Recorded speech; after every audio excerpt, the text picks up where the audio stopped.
Hello ఏమండి, NEET exam ప్రస్తుతం జరిగింది కదా, అది ఏ విధంగా జరిగింది? అందరూ చాలా కఠినంగా ఉంది పేపర్ అంటున్నారు.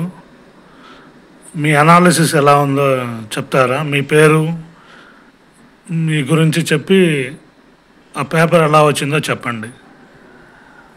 నమస్కారం. నా పేరు కార్తిక్. నేను థర్డ్ ఇయర్ ఎంబీబీఎస్ చదువుతున్నాను కర్నూలు మెడికల్ కాలేజ్లో. నేను పుట్టి పెరిగిందంతా నెల్లూరే.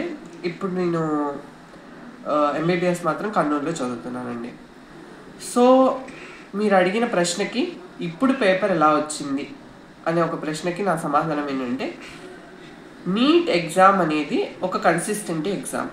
అంటే అది మెమరీ బేస్డ్ అవ్వచ్చు, పర్సిషన్ అవ్వచ్చు, అంటే ఎంత కరెక్ట్గా మీరు ఆన్సర్ పెడుతున్నారో అవ్వచ్చు, లేదా మీ యొక్క ప్రాక్టీస్ మీద అవ్వచ్చు, మీ ఆ ఎగ్జామ్ అనేది ఆధారపడి ఉంటుంది.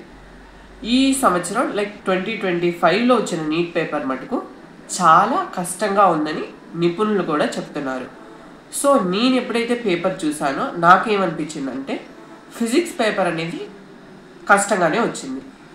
బయాలజీ, కెమిస్ట్రీ పేపర్ మోడరేట్ లెవెల్లో వచ్చాయి.